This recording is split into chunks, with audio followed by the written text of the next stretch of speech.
जब जगह जगह जाते हैं तो एक ही विरोध झेलना पड़ता है मुख्य रूप से, कि ये हमारे देवताओं की निंदा करते हैं। आप सोचिए, हिंदू समाज जानता ही नहीं है कि देवता किसको कहते हैं और देवी किसको कहते हैं। आज भी यही स्थिति है।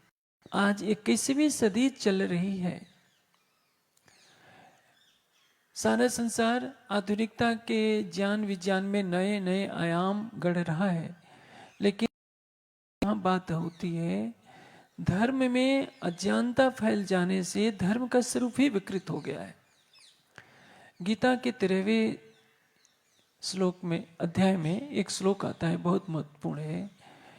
सतु भक्ति न अव्यभिचारिणी, सतु भक्ति योगेन सेवते अव्यभिचारिणी। इसका क्या होता है?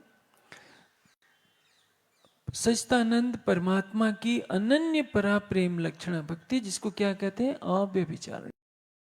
क्या होनी चाहिए? अव्यभिचारिणी चाहिए। अव्यभिचारिणी भक्ति का अर्थ क्या होता है? जिसमें एक परमात्मा अतिरिक्त अन्य किसी की भक्ति न की जाए। भक्ति भी कैसे? कि उत्तम पुरुषत्वन्य परमात्मा इति उदाहरता। भक्ति परमात्मा की होनी चाहिए और उस परमात्मा के अतिरिक्त किसी को अन्य को स्थान न दिया जाए। और उसमें भी विशेषता क्या है? नारद भक्ति सूत्र में कहा गया है कि सातु परमा प्रेम स्वरूपा। भक्ति का स्वरूप क्या होना चाहिए? परम प्रेम का स्वरूप। जैसे पतिव्रता अपने पति पर अपना सर्वस्व निछावर करती है, वैसे ही प्रत्येक चेतन आत्मा को सच्चिदानंद परमात्मा के ऊपर अपना सर्वस्व निछावर करना चाहिए। आज जो स्वयं को सनातन धर्मी कहते हैं, क्या कहेंगे कि हम गीता को मानते हैं, लेकिन गीता की बात नहीं मानते हैं। श्री कृष्ण की पूजा करेंगे लेकिन श्री कृष्ण की बात नहीं मानेंगे। जब गीता कहती है, एक दो जगहों पर नहीं, 13वें 14वें अध्याय में भी अव्यभिचारिणी भक्ति की बात आई है, और अनन्य भाव से चिंतन करने वाली बात तो कई जगह आती है। रात को भी मैंने वो श्लोक का अंश बोला था, अनन्य चिंतो माम ये जना परिउपास्ते तेसाम योग क्षेमम नित्यम बहाम्यम। जो अनन्य भाव से मेरा चिंतन करते हैं, मैं उनका योगक्षेम स्वयं वहन करता हूं। कौन कह रहा है? वह ब्रह्म स्वरूप कह रहा है, जो श्री कृष्ण जी के अंदर जोश के रूप में विराज है। पुनः क्या कहते हैं? अनन्य परा प्रेम लक्षण भक्ति से मैं प्राप्त होता हूं। पुरुष से अपरा पार्थ भक्त्या लभ्यतु अनन्या। लेकिन इन के एक दो नहीं, 4 कथन मैंने आपको सुना दिए को तैयार है। यदि उसको कहिए कि आप अमुक देवता की, अमुक देवता देवी की गुणों की पूजा कीजिए, भक्ति नहीं, गुण किसके हैं? मर्यादा पुरुषोत्तम राम के गुणों की पूजा कीजिए। उनके जैसा सृष्टि में आज तक कोई सत्य का, धर्म का पालन करने वाला नहीं हुआ। यही उनकी सबसे बड़ी पूजा है। लेकिन भगवान राम को देखिए, प्रतिदिन संध्या करते हैं, प्रतिदिन हवन करते हैं, वन में रहने पर भी स्वाध्याय करते हैं। हनुमान जी को देखिए, हनुमान जी कितने बड़े ब्रह्मचारी हैं, कितने बड़े योगी हैं, कितने बड़े वेद के विद्वान हैं। उनके गुणों पर भारत या कोई भी सनातन धर्म में नहीं चलना चाहता। भगवान शिव को देखिए, सारा संसार छोड़कर के ध्यान में बैठे हैं। परमात्मा तो एक है। पृथ्वी नहीं थी, आकाश भी नहीं था, धरती नहीं थी, कैलाश नहीं था, अयोध्या नहीं थी, कुछ नहीं था, तब भी तो परमात्मा था।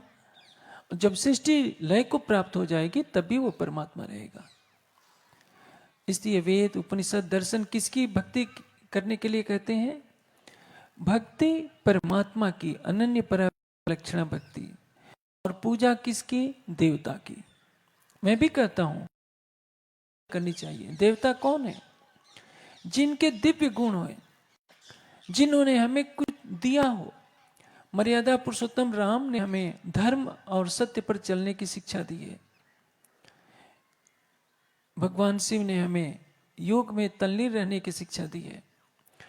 और योगेश्वर श्री कृष्ण ने देखिए, पूरे गीता में कहीं भक्ति योग, कहीं ज्ञान योग, कहीं सांख्य योग, सबके माध्यम से पूरी मानव जाति को उद्बोधित कर रहे हैं, केवल भारत के हिंदुओं के लिए नहीं।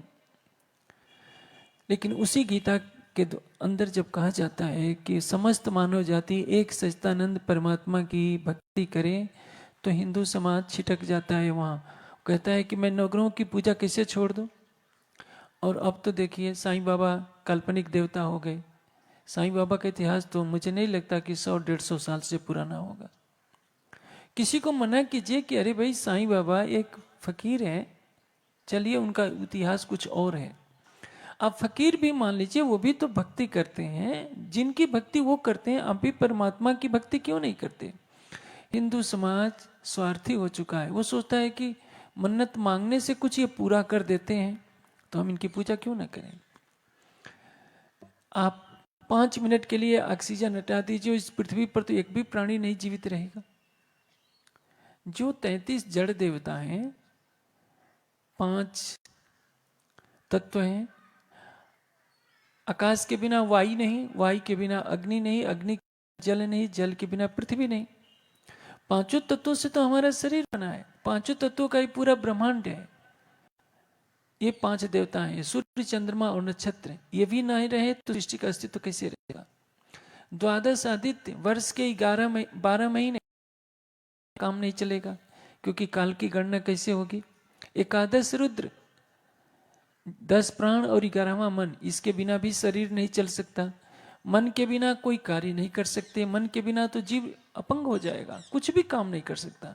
न आप चर्चा सुन सकते हैं, न हंस सकते हैं, न बोल सकते।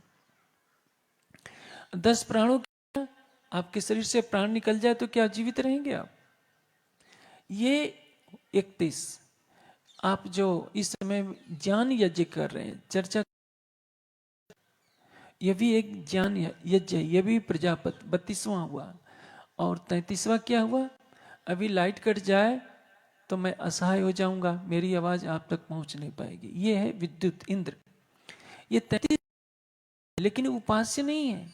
उपास्य कौन है, किसकी भक्ति करनी है, जिसने इन 33 जड़ देवताओं को बनाया है। लेकिन यदि आप सोचिए,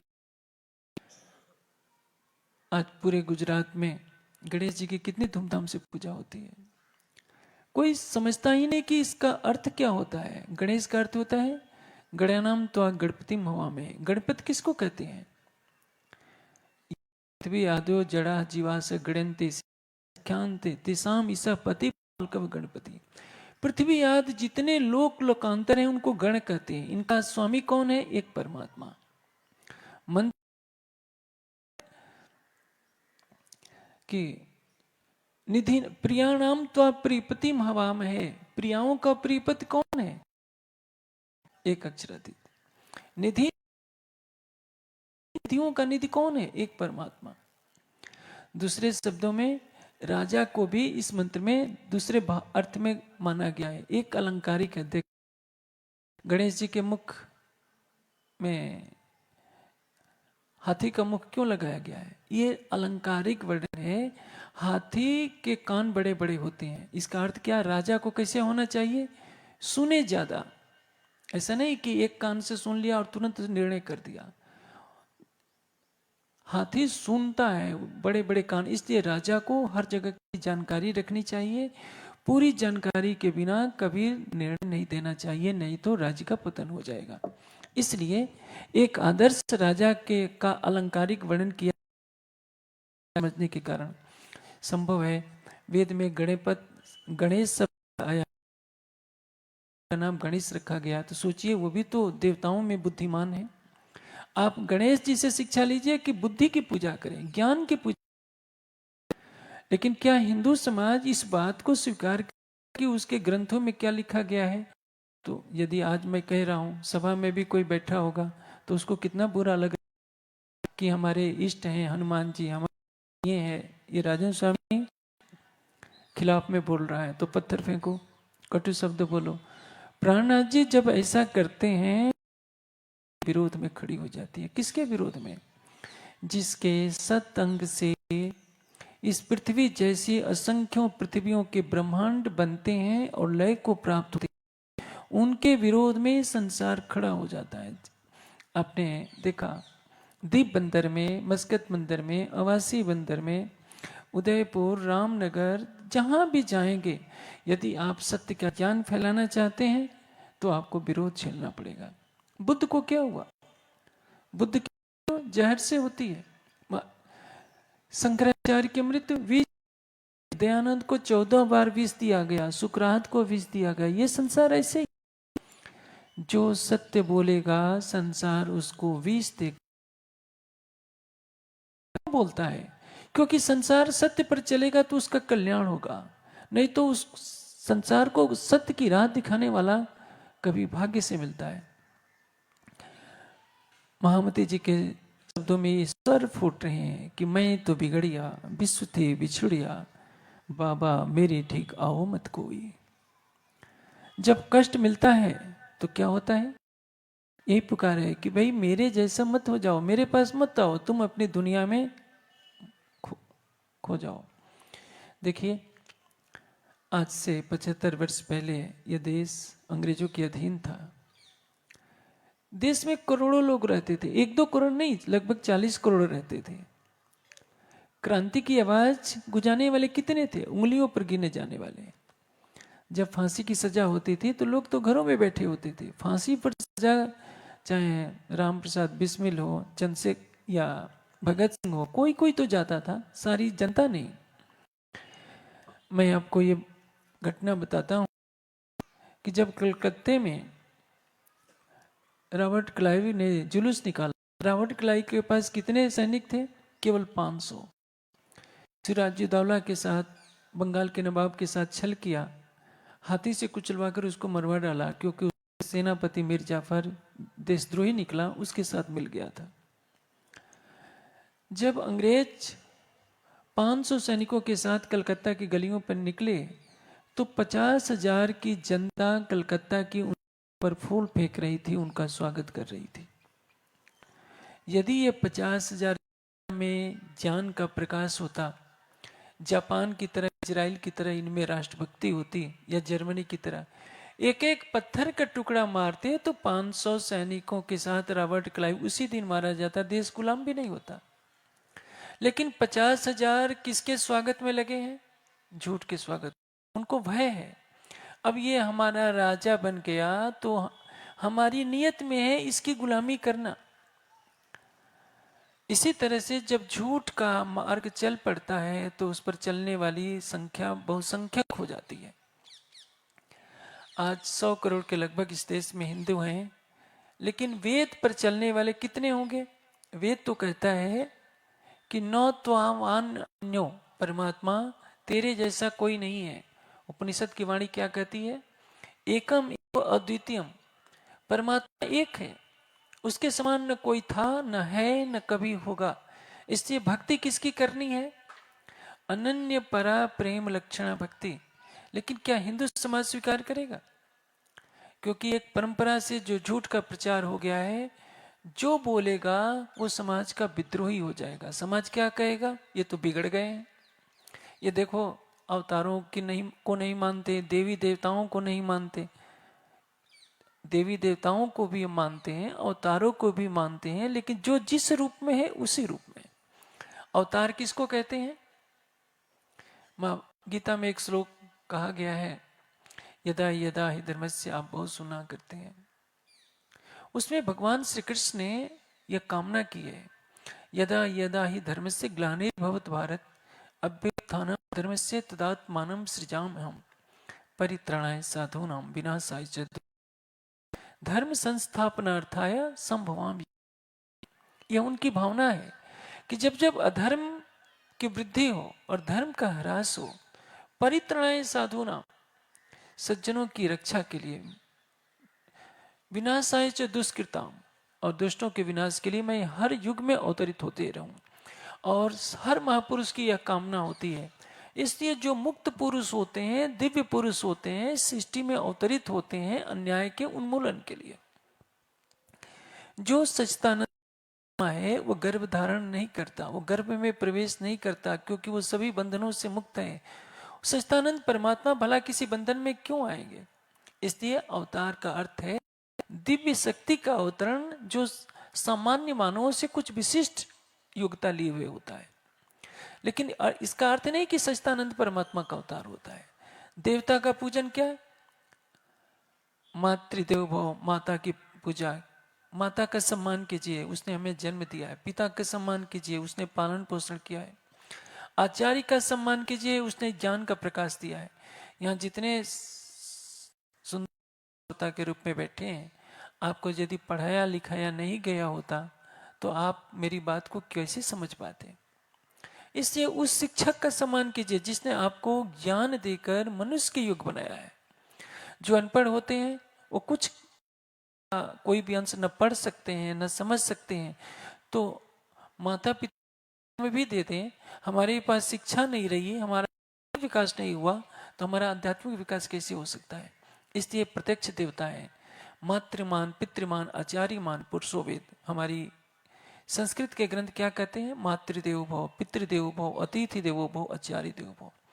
जो चेतन देवता हैं इनका सम्मान कीजिए। ये जो हमारे महापुरुष सृष्टि में हो चुके हैं, मर्यादा पुरुषोत्तम राम, योगीराज जी, हनुमान जी, गणेश जी, इनके गुण पूजा कीजिए। क्योंकि व्यक्ति यह घोषणा करता है कि केवल एक परमात्मा की भक्ति हो जो अक्षर अक्षर से परे उत्तम पुरुष, तो मैं समझता हूँ 80% हिंदू जनमानस इसको स्वीकार करने के लिए तैयार था। अद्वैत का प्रचार करेगा, जड़ की पूजा करने वाला समाज विरोध में खड़ा हो जाता है। चाहे ईसा मसीह हो, चाहे कोई भी हो, तो जब सत्य बोलने लगते हैं, सत्य क्या था कि वेदों के नाम से पशुओं की हत्या की जा रही थी, बलि दी जा रही थी, यज्ञों में मांस का हवन किया था। बुद्ध ने कहा कि यदि तुम देवताओं को खुश करने के नाम पर यह सब कर रहे हो, तो मैं न तुम्हारे देवता को मानता हूं, न वेद को मानता हूं, न धर्म को मानता हूं, मैं किसी को नहीं मानता। उनका ये एक प्रकार से क्रांतिकारी कदम था कि परमात्मा का नाम लेकर, वेद का नाम लेकर धर्म विरुद्ध बातें न की जाए। बुद्ध ने धर्म के स्वरूप को समझा, समाधि अवस्था में सत्य को देखा। लेकिन जब जगह जगह वे भी जानते हैं तो कट शब्दों के घाव उनको भी झेलने पड़ते हैं। प्रकटन जिस कालखंड में होता है, औरंगजेब शासन चल रहा है, गुरुकुलों में शिक्षा दीक्षा समाप्त हो चुकी है, मुगल शासन का परचम लहरा रहा है और तलवार के बल से सारे भारतवर्ष को इस्लाम के झंडे के नीचे लाने का प्रयास किया जा रहा है। बोल नहीं सकता था। ऐसी अवस्था में संपूर्ण चेतना का संचार करना है, धर्म ग्रंथों की साक्षी देकर एक परमात्मा की करानी है। आप सोचिए, जब हिंदू समाज को चर्चा प्रवचन ही सुनने को नहीं मिलेगा तो बेचारा क्या करेगा? इसलिए हमारा सारा समाज भटका हुआ है। जो रूढ़िवादी परंपराएं चल रही हैं उसी को धर्म माना जा रहा है। रूढ़िवादिता क्या होती है कि सभी लकीर के फकीर बन जाते हैं। सुंदर साहब जी, एक कटु बात मैं कहना चाहूंगा। देखिए, आज से लगभग 36 वर्ष पहले से जागनी शिविरों की शुरुआत हुई। 1986 में आश्रम में 6 महीने का शिविर चला। 5वां शिविर 88 में चला और आज 2023 का समय चल रहा है। लगभग 36-37 साल में गुजरात में बहुत अधिक शिविर लगे। सुंदर साथ समय समय का परिवर्तन होता है। उस समय सुंदर साथ पूरी निद्रा में, सुंदर साथ को जगाने के लिए पाठों की परंपरा डाली गई, खूब पूजा भी कराई गई, मेहर सागर की परिक्रमा कराई गई, किसी तरह से सुंदर साथ राज्य से जुड़े। लेकिन मैं ये कहता हूँ, आप बच्चे को पहली कक्षा में ले जाते हैं, फिर मिडिल क्लास में ले जाते हैं, कॉलेज में ले जाते हैं, फिर जाते हैं, पढ़ाई का स्तर बदलता रहता है। मैं खेड़ा के सुंदर प्रार्थना करूंगा कि आप और आगे बढ़िए। को आगे बढ़ना पड़ेगा। जीवन भर वही करते रहेंगे, चितवनी नहीं करेंगे तो क्या होगा? आप घरों में जो सेवा पूजा करते हैं उसका रूप थोड़ा सा छोटा कीजिए और समय निकालिए, क्योंकि यदि आप समय दे सकते हैं तो मुझे कोई आपत्ति नहीं। लेकिन इनविद साथ जी जागिए बताए देव रे जीवन, श्याम समाज जी साथ जी जित बैठे चौक बतन। जब आप प्रातःकाल का स्वरूप पढ़ते हैं तो क्या बोलते हैं? निस्तिन ग्रह्य प्रेम सो युगल स्वरूप के चरण, निर्मल होना यही सो और धाम बनना। आप प्रातः काल की सेवा पूजा में खुद बोल रहे हैं कि निस्तिन ग्रह्य प्रेम सो, प्रतिदिन चितवनी की बात आप स्वरूप में बोल रहे हैं, तो क्रियात्मक रूप में यदि आप चितवनी नहीं करेंगे तो आपकी आत्मा जागृत कैसे होगी। उसी में आगे क्या बोलते हैं, इन विद नरक से छूटिए और उपाय कोई ना, भजन बिना सब नरक है, पच पच मरिए माँ। माया के दुखों से छूटने का क्या साधन है, इन विद नरक से छूटिए, प्रतिदिन चितवनी करेंगे, नख से सिख तक राज्य की शोभा आपके हृदय में बसेगी, तभी तो माया के कष्ट आपका पीछा छोड़ेंगे। पाठ पढ़िए, बहुत अच्छी बात है, लेकिन चिंतन पूर्वक पढ़िए, औपचारिकता बस नहीं। जैसे 1 घंटे में 800 चौपाई पढ़नी है, 1200 पढ़नी है, जल्दी जल्दी उंगली फेर दिए तो उससे मिला क्या है। आप धीरे धीरे वाणी को पढ़िए, भले ही 500 चौपाई पढ़िए, समझ कर पढ़िए। आजकल तो 133 भाषाओं में टीका हो चुकी है, पूरी गुजराती भाषा में, जिस भाषा में दुनिया की चाहिए उस भाषा में आपके पास टीका है। आपको 1 रुपया भी खर्च नहीं करना पड़ेगा, आपके मोबाइल पर भी हो गया। और तो और 5 भाषाओं में प्रतिदिन ज्ञानपीठ से रेडियो चैनल के माध्यम से संस्कृत, अंग्रेजी, नेपाली, गुजराती और हिंदी में चर्चा डाली जा रही है। अब तो सुंदर साथ के ऊपर है कि वाणी के चिंतन की गहराइयों में डूबे, अक्षरातीत की वाणी क्या कह रही है, सत्य ज्ञान का प्रकाश ग्रहण करे और उसको अपने जीवन में उतारे। खुलासा में एक चौपाई बहुत महत्वपूर्ण है, इश्क बंदगी अल्लाह की सो होत है हजूर, फर्ज बंदगी जाहिरी सो लिखी अक्से दूर। ये तो मैं नहीं कह रहा हूं, लेकिन मेरी बात को आप कहेंगे कि राजन स्वामी ने कहा है, हम नहीं मानेंगे। आप मेरी कोई भी बात मत मानिए, लेकिन जो वाणी कहती है उसको तो मानना ही पड़ेगा।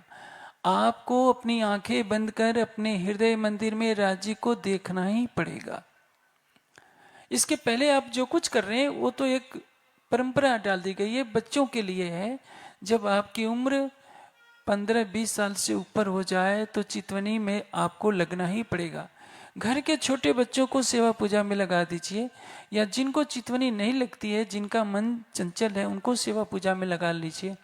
लेकिन आप थोड़ी देर भी वाणी अवश्य चिंतन में लाइए, वाणी का चिंतन कीजिए, चितवनी कीजिए, इसी से जागने का पथ आपका प्रशस्त होगा। जब ये बातें मैं कहता हूँ तो मेरा भी विरोध होता है कि राधा स्वामी ने नया मार्ग निकाल दिया। मैं कोई नई बात नहीं कहता हूँ, मैं वह कहता हूँ जो वाणी में कहा है, वह कहता हूँ जो श्री जी मुखारविंद से निकला है। वैसे ही जब श्री जी स्वयं चलते हैं सत्य को फैलाने के लिए तो संसार में विरोध होता है और उनको कहना पड़ता है, मैं तो बिगड़िया विश्व थे बिछुड़िया, बाबा मेरे ठीक आओ मत कोई, बेर बेर बरजत हूँ रे बाबा, ना तो हम जो बिगड़ेगा सोई। जो मेरे साथ आएगा, मैं तो बिगड़ा हूं, तुमको भी बिगाड़ दूंगा। लेकिन संख्या बल से देखिए, आज समाज में संख्या किसकी होती है। आज सतयुग नहीं है। नीतिकारों ने कहा है, सत्यमेव जयते न नृतम सत्य ने पंथा वित्तो देवयाना। सत्य की विजय होती है, असत्य की नहीं। लेकिन प्रारंभ में सत्य को मानने वाले बहुत कम होते हैं।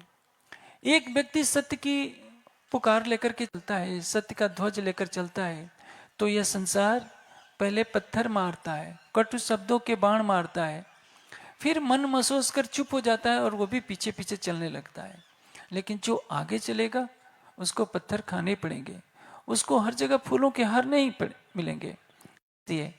इस देश ने दयानंद को 14 बार जहर दिया, 1-2 बार नहीं, 14 बार। गौतम बुद्ध को यही झेलना पड़ा, शंकराचार्य को यही झेलना पड़ा, सब कुछ झेलना पड़ता है। यदि आप सत्य की बात कहेंगे तो जो रूढ़िवादी समाज असत्य की चादर ओढ़े बैठा है उसको क्यों छोड़ेगा। इसलिए एक स्वलीला अद्वैत सच्चिदानंद परब्रह्म की अनन्य प्रेम लक्षणा भक्ति का प्रचार करना लोहे के चने चबाने की तरह कठिन होता है, ऐसे समय में जब समाज में सत्य का प्रकाश नहीं है। आप देखिए, धर्म के नाम पर, सनातन धर्म के नाम पर समाज को जो सनातन वेदों की शिक्षा से दूर कर दिया गया है, क्योंकि असत्य का प्रकाश है। पूरे भारतवर्ष में जितनी मिट्टी की मूर्तियां बनाई जाती हैं, चाहे गणेश जी की बनाई जाए, लक्ष्मी सरस्वती की बनाई जाए, दुर्गा जी की बनाई जाए, क्या होता है? अरबों रुपयों की मूर्तियां बनाई जाती है, गली गली में पूजा की जाती है और फिर पानी में बहा दिया जाता है। उतनी धनराशि यदि शिक्षा में व्यय कर दी जाती तो क्या होगा? आप किसी हिंदू के घर जाइए, इसी गांव को ले लीजिए, तो मैं पूछूं कि क्या हर घर घर में कोई ग्रंथ होगा? नहीं। 10-15 रुपए की गीता तक नहीं होगी। यहाँ जितनी सभा में बैठे हैं, मैं गीता का पहला श्लोक सुनाइए, नहीं। घर घर वाणी होगी? नहीं। घर घर रामायण होगी? लेकिन दुर्गा पूजा हो, गणेश पूजा हो, लाखों रुपए पानी की तरह जनता बहा देगी, क्योंकि एक परंपरा है, देखा देखी है। और पुनः जिसको मत्था टेकते थे पानी में फेंक देते हैं, गंदे पानी के नाले में भी फेंक देती है दुनिया। वही काम कोई मुस्लिम कर दे तो दंगे भड़क जाएंगे। कहने का से क्या है? जब समाज एक बार भटक जाता है, उसको रास्ता बताइए तो वो प्रहार करता है, उसको लगता है कि मेरी भावनाएं आहत की जा रही हैं। इसलिए श्री जी को कहना पड़ा कि बेर बेर बरजत हो रे बाबा, ना तो हम जो बिगड़ेगा सोई। मैं संसार बिगड़ा हुआ हूं, मेरे साथ आओगे तो तुमको दुनिया बिगड़ा हुआ कहेगी। एक प्रकरण ही उतरा था कीर्तन में, पतित शिरोमणि यो कहे जो मैं क्यों है वज्र लेप मेरे साहेब स्वदेश। पतित कौन है? जो संसार से उल्टी राह चले, संसार परमात्मा को साकार मानता है, निराकार मानता है। लेकिन यदि कोई यह कहे कि साकार निराकार से भिन्न एक स्वलीला अद्वैत सच्चिदानंद परमात्मा की भक्ति कीजिए, तो ये संसार सुनने के लिए तैयार नहीं होता। संसार ये तो पतित हो गए। आप अभिवादन को ही देख लीजिए, वेद में हर जगह नमस्ते शब्द है, प्रणाम शब्द है। वयम त्वाम प्रणनुमा, ये वेद के मंत्र का अंश में बता रहा हूं। हे, हम आपको प्रणाम करते हैं, हे परमात्मा हम तुम्हें प्रणाम करते हैं। आपने रामायण सुना, महाभारत सुना, सब में क्या है? राम, युधिष्ठिर, अर्जुन, लक्ष्मण सभी। लेकिन अभिवादन में क्या है? कोई सामने मिलता है तो नमो नारायण बोलता है, कोई राधा स्वामी बोलता है, कोई स्वामी नारायण बोलता है। अभिवादन के तरीके अलग अलग पंथों के अलग अलग हैं। उनको कहिए कि आप ये मत कीजिए, शास्त्र में लिखा है वह मानिए, तो क्या वो मानेंगे? कहेंगे कि आप हमारे ऊपर प्रहार कर रहे हैं, हो सकता है आपके ऊपर केस कर दिया जाए कि आप हमारी मान्यताओं के खिलाफ बोल रहे हैं। क्योंकि संसार सत्य को सुनना नहीं चाहता। पहले नहीं सुनेगा, विरोध करेगा, बाद में अवश्य मान लेगा। इसलिए जब स्वलीला धाम की वाणी आती है, महामती जी के तन से अवतरित होती है, उस अलौकिक ज्ञान को लेकर श्री जी जगह जगह जा रहे हैं, परम धाम की आत्माओं को जगा रहे हैं, तो आप देखते हैं मस्कत बंदर में कितनी समस्या हो जाती है। अवासी बंदर में भैरव सेठ को कितना झेलना पड़ता है, किसरी जी को भी विवश होकर के वहां से चलना पड़ता है। सब सुंदर साथ कहते हैं किसरी जी आप जाइए, आपके रहने लायक अब यहाँ नहीं रह गया। दीप बंदर में कितना कष्ट झेलना पड़ता है। रामनगर में कितनी परेशानी, क्या गुनाह था कि सबको एक परम धाम की तो पहचान दी जा रही थी। वह ज्ञान जिसको पाने के लिए लक्ष्मी जी तरसती रह गई, कठोर तप करने के बाद भी वह ज्ञान प्राप्त नहीं हो गया। वाणी क्या कहती है? किन एक बूंद न पाइया रसना भी वचन, ब्रह्मांड धनियो खोजिया जो काव्य त्रिगुण। किन एक बूंद न पाइया, किसी को परम धाम का एक शब्द भी सुनने को नहीं मिलता। वाणी क्या दर्शाती है? बहुत पुकार करूं किस खातिर, ए तो सुपन स्वरूप बेहद बनेजगा होएगा साथी, सो एक लवे हुसी टुक टुक। अखंड परम धाम का ज्ञान, बेहद का ज्ञान देने वाला इस सृष्टि में कौन है? आप कहीं भी जाइए, कश्मीर से कन्याकुमारी तक और अटक से कटक तक,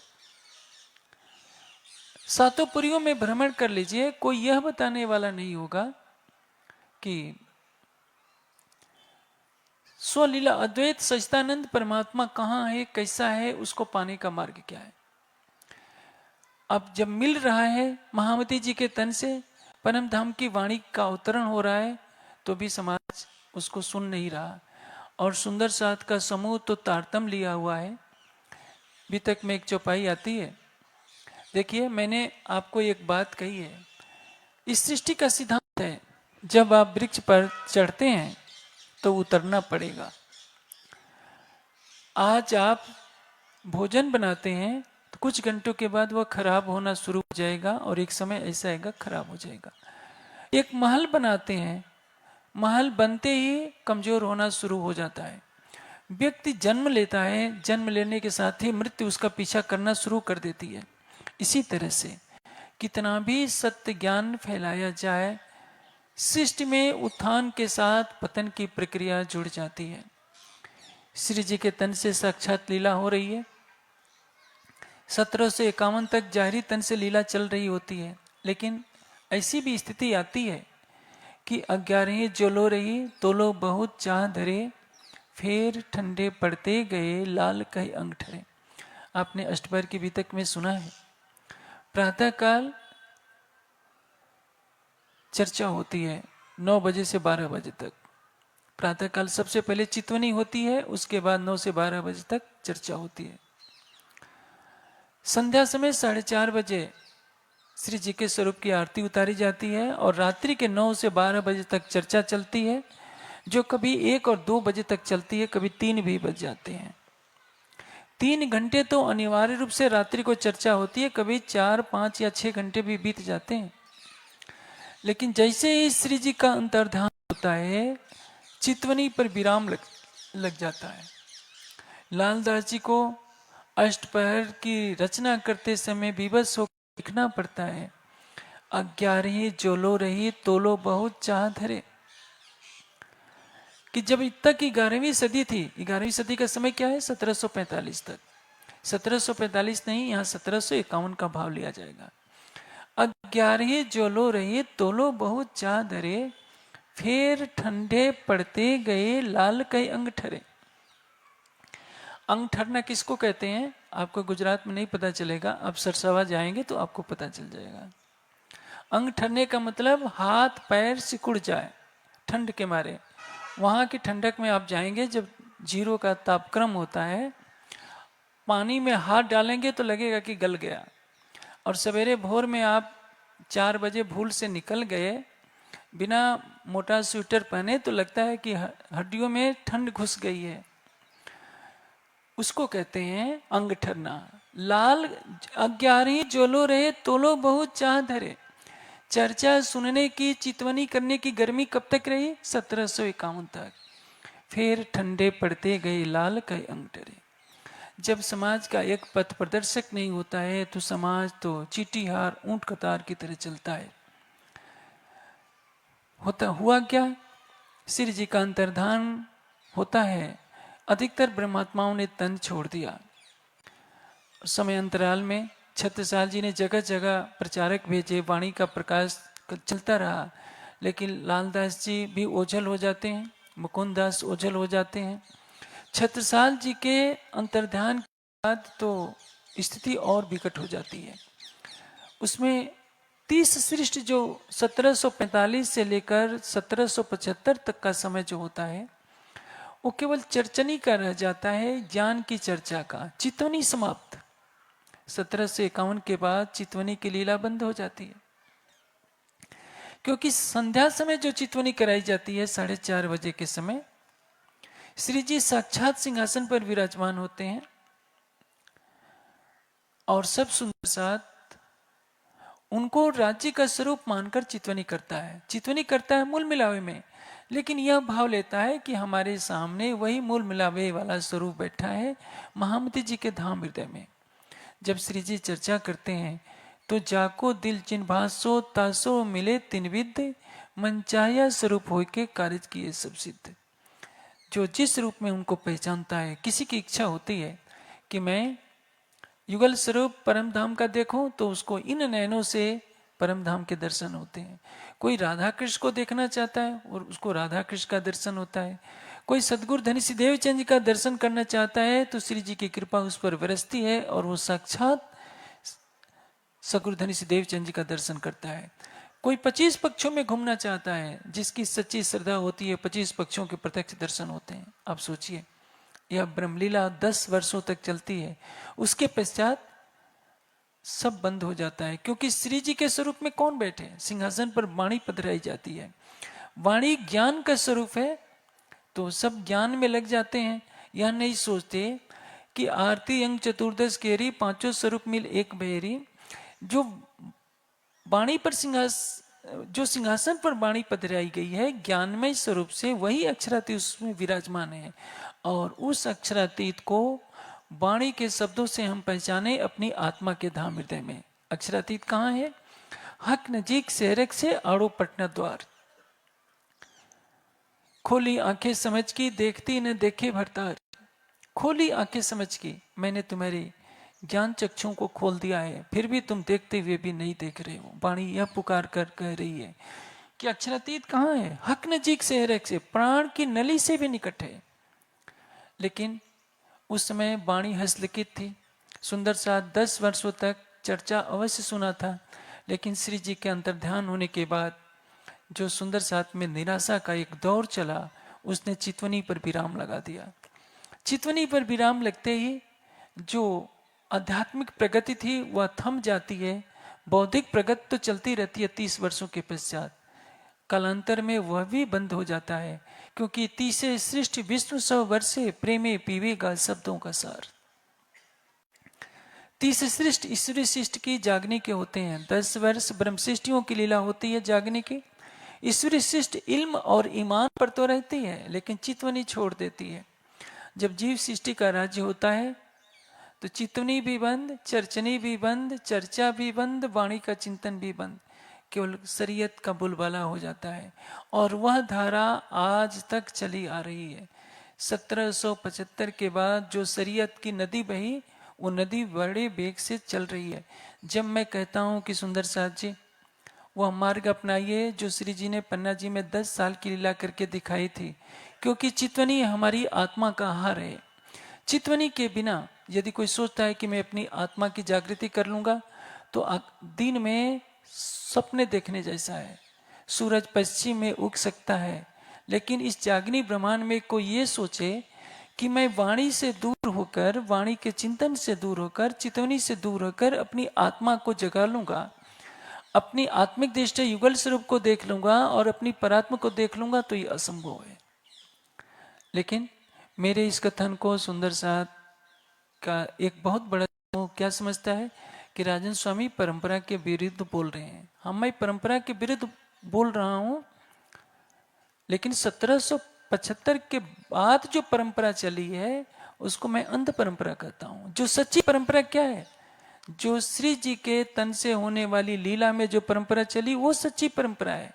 मैं चाहता हूं कि समाज उस पर चले, प्रतिदिन चितवनी करे, प्रतिदिन वाणी का चिंतन करे और मानसिक सेवा में, पूजा में रहिए। आप जब भोजन कीजिए तो राज्य को मानसिक रूप से भोजन करा दीजिए, कहीं भी कर रहे हो। हर पल राज्य के साथ विहार कीजिए। मैं ये नहीं कह रहा हूं कि आप सेवा बंद कीजिए। प्रेम और सेवा ही तो हमारी आत्मा का आधार है।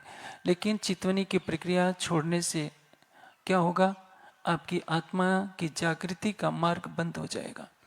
लेकिन इसको भी एक विरोध के नजरिए से देखा जाता है कि राजन स्वामी ने केवल चितवनी की बात करनी है और सेवा पूजा से हमको हटा देते हैं। आपके ऊपर चयन करने का अधिकार है। धर्म किसी पर थोपा नहीं जाता, धर्म आत्मा के द्वारा अंगीकार किया जाता है। आप अपनी आत्मा यदि राज्य के प्रति समर्पित नहीं कर सकते, राज्य ने वाणी में क्या कहा है कि यदि हमारे आत्मा के धाम हृदय के सिंहासन पर जो मासूक सेज न आया, देखा सुन्यान कही बात, सुख अंग ने लियो इन सेज को, ताई निर्फल गई जो रात। निर्फल गई जो रात का अर्थ क्या है इस जागने के खेल में आना ही हमारा व्यर्थ है यदि हमने अपनी आत्मा के सिंहासन पर राज्य को बैठाया नहीं, उनको प्रत्यक्ष देखा नहीं, उनसे बातें नहीं की और अपने आत्मा के कानों से उनकी बातें नहीं सुनी, तो हमारा जीवन व्यर्थ है। आप राज्य के इस कथन को मानिए, मेरे कथन को कुछ न मानिए। मैं तो जैसे आप हो वैसे ही मैं हूँ। मैं कभी नहीं कहता कि मैं कुछ बड़ा हूँ, मेरे और आप में कोई अंतर नहीं है, लेकिन राज्य की बातों को मैं आप तक सुना रहा हूँ। आप अपनी अंतरात्मा से पूछिए, यदि ये वाणी की चौपाई ऐसा कह रही है तो उसका पालन आपको करना चाहिए, क्योंकि वाणी आपके राज्य की है, परम धाम आपका है। वाणी आपकी, राज्य आपके, परम धाम आपका, मेरा इससे क्या लेने देना? मैं बीच में मध्यस्थता क्यों करूं? आप अपने अक्षरातीत प्राणेश्वर की वाणी का चिंतन कीजिए और वाणी के कथनों को राज्य का आदेश मान करके उसका पालन कीजिए। वाणी में जो कुछ कहा है उसको अक्षरशः सत्य मानिए, और वाणी के निर्देशों पर यदि समाज चलेगा तो आज समाज की स्थिति कुछ और हो जाएगी। आप सोचिए, हमें परिक्रमा भी किसकी करनी चाहिए? केवल राज्य की। मेरी बातें कुछ अटपटी हो जाती हैं। आप वृंदावन में जाएंगे तो वहाँ भी पंचकोशी परिक्रमा होती है, अयोध्या में भी परिक्रमा होती है, लेकिन वृंदावन और अयोध्या की बात यह है, अयोध्या की, कि हर गली गली में राम के मंदिर हैं। वृंदावन और अयोध्या में कोई मांस की दुकान मेरे समझ से नहीं होनी चाहिए। मांस और शराब की दुकानें कानूनी रूप से अयोध्या, वृंदावन, हरिद्वार में प्रतिबंधित है। यहाँ तक कि गंगोत्री में लहसुन प्याज तक प्रतिबंधित है। लेकिन आप देखिए, पन्ना जी में पृथ्वी परिक्रमा होती है, इस वर्ष 15,000 की संख्या गई थी। कितना अच्छा होता कि ये 15,000 सुंदर साथ केवल गुम्मट बंगला जी की परिक्रमा करते। परिक्रमा किसकी की जाती है? इष्ट की परिक्रमा की जाती है। आप महाभारत के युद्ध का प्रसंग पढ़िए। महाभारत के युद्ध में दोनों सेनाएं आमने सामने खड़ी है। युधिष्ठिर रथ से उतरकर आते हैं, भीष्म पितामह के रथ की परिक्रमा करते हैं और उनके चरणों में प्रणाम करके आशीर्वाद लेते हैं। जो पूज्य जन होते हैं, हमारी संस्कृत में उसकी परिक्रमा करने का विधान है। एक बार एक पौराणिक आख्यायिका है, देवताओं में सभा हुई कि जो सारी पृथ्वी का भ्रमण करके आएगा उसी को सबसे बुद्धिमान बना जाएगा और उसकी पूजा की जाएगी। सारे देवता अपने अपने वाहनों पर चले कि हम पूरी पृथ्वी की परिक्रमा करके आते हैं। गणेश जी ने सोचा कि भाई मेरा तो वाहन मूषक है, चूहा, कहां से इतनी परिक्रमा कर रहेगा? सारे देवताओं के तीव्रगामी वाहन है, उस पर तो जल्दी पृथ्वी की परिक्रमा कर आएंगे। इसलिए उन्होंने सोचा कि सारी पृथ्वी तो माता पिता के हृदय में है, क्योंकि हम पृथ्वी पर जो अन्न पैदा होता है, फल पैदा होता है, सभी प्राणी उसी से जीवित रहते हैं। माता पिता ही जन्मदाते हैं, क्योंकि माता भूमि पुत्रो अहम पृथिव्या। वेद में क्या लिखा है? माता भूमि पुत्रो अहम पृथिव्या। मैं पृथ्वी का पुत्र हूं और ये धरती हमारी माता है। क्यों ना मैं अपने माता पिता गणेश, पार्वती, शंकर और पार्वती की परिक्रमा कर लूं। गणेश जी उठते हैं, अपने माता पिता शिव पार्वती की परिक्रमा करके सबसे पहले आकर के बैठ जाते हैं। जब सारे देवता आते हैं, पूछते हैं कि गणेश जी आप तो कहीं गए नहीं, सबसे आगे बैठ गए कि मैं पृथ्वी की परिक्रमा कर आया। गणेश जी कहते हैं कि अथर्ववेद पढ़िए, उसमें क्या लिखा है कि माता भूमि पुत्रो हम पृथिव्या। शिव और पार्वती जिसके पिता हैं वो पृथ्वी की परिक्रमा क्यों करें? वह तो उन्हीं की परिक्रमा कर लिया, हमने पूरी पृथ्वी की परिक्रमा कर ली।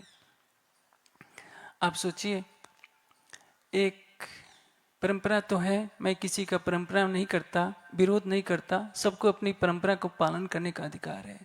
लेकिन आप सोचिए, यदि ये 15,000 सुंदर साध केवल गुम्मट बंगला जी की परिक्रमा करते और प्रातःकाल बैठकर 2 घंटे ध्यान करते, 5-6 घंटे जो परिक्रमा करते हैं शाम तक, सवेरे से लेकर शाम तक पूरे वन में, और उसकी जगह केवल गुम्मट बंगला जी की परिक्रमा हो जाती है, बाईजुराज मंदिर की परिक्रमा हो जाती है। पूरे देश में ये इतिहास में लिखा जाता कि 15,000 लोग एक साथ बैठकर इस पन्ना धाम की परिक्रमा कर रहे हैं। वो मीडिया में छपता, एक बहुत बड़ा मुद्दा बनता और सबको आत्मिक खुराक मिलती।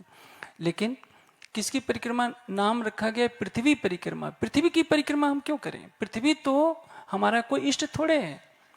हमारी इष्ट कौन है? श्यामा जी हैं। हमारे इष्ट हैं राज हैं। राज श्यामा जी जिस गुम्मट जी में विराजमान है, बंगला जी में विराजमान है, उसकी हमें परिक्रमा करनी चाहिए। लेकिन एक परंपरा चल गई, उसका विरोध कौन करेगा? और मैं कह दे रहा हूं, इसका परिणाम तो मुझे भी मालूम है कि क्या होगा, लेकिन सत्य को कभी आंच नहीं आती। आज नहीं तो कल ये समाज समझेगा कि हमें परिक्रमा किसकी करनी है। देखिए, परिक्रमा दो होती है, एक जाहिरी परिक्रमा, एक बाहरी परिक्रमा। स्थूल परिक्रमा क्या है? जिसमें हम चलते जाते हैं, इष्ट के चारों ओर घूमते हैं। तो आप गुम्मट बंगला जी की परिक्रमा कीजिए। इसी के लिए सेवा पूजा में कहा गया है कि देत परिक्रमा कर्म सब छूटे। और जो एक आंतरिक परिक्रमा है, वो चितवनी से परम धाम के 25 पक्षों की परिक्रमा। आप ध्यान में डूब जाइए, 25 पक्षों में घूमिए। आपका हौज कौसर कैसा है, मानिक पहाड़ कैसा है, पुखराज कैसा है, उसकी परिक्रमा कीजिए।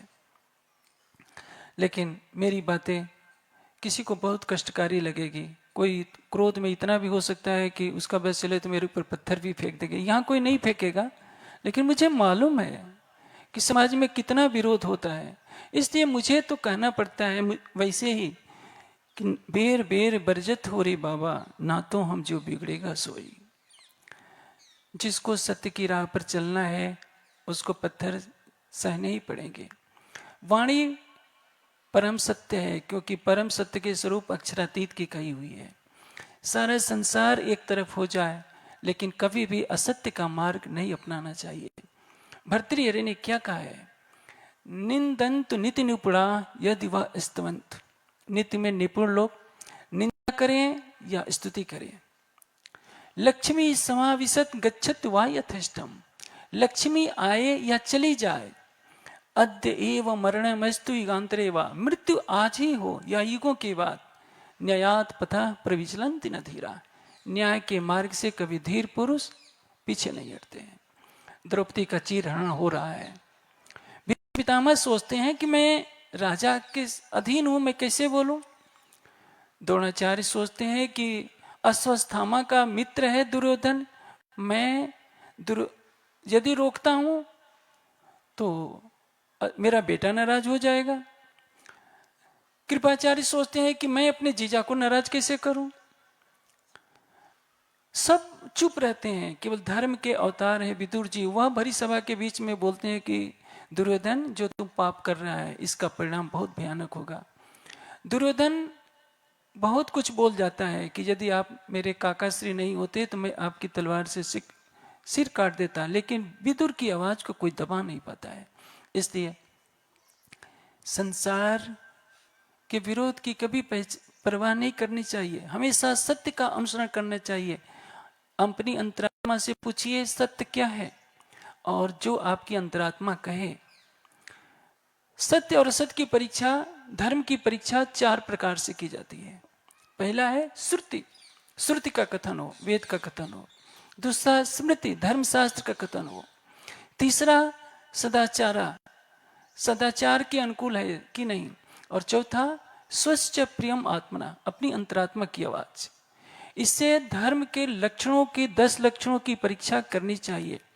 जब सृष्टि नहीं थी तब भी धर्म था, जब सृष्टि नहीं रहेगी तब भी धर्म रहेगा। बड़े बड़े सम्राट आते हैं, इस संसार से चले जाते हैं, उनके पास चतुरंगड़ी सेना होती है। सारा संसार भी कभी विरोध करे तो अकेला होकर सबका विरोध झेलने का साहस रखना चाहिए। यह विश्वास रखना चाहिए कि यदि मैं सत्य के अनुकूल हूं, यदि परमात्मा मेरे साथ है, तो ये संसार कुछ भी नहीं है। हाँ, आपके अंदर कोई दाग नहीं होना चाहिए। मन, वाणी, कर्म से यदि आप सत्य का पालन करते हैं, धर्म का पालन करते हैं, तो सर्वशक्तिमान हर पल आपके साथ हैं। आपको कभी भयभीत नहीं होना चाहिए। संभव है आपके पास 2 मुट्ठी खाने के लिए भी अन्न न हो, संभव है आपके पास लंगोटी के लिए भी कपड़े न हो, 2 गज जमीन भी नहीं हो जिसकी छत के नीचे आप नहीं रह सकते, फिर भी यह विश्वास रखिए, यदि आपके पास साहस है, आपके पास धैर्य है, यदि आपको सच्चिदानंद परमात्मा है इस पर विश्वास है, तो सारे संसार से भी नहीं घबराना चाहिए।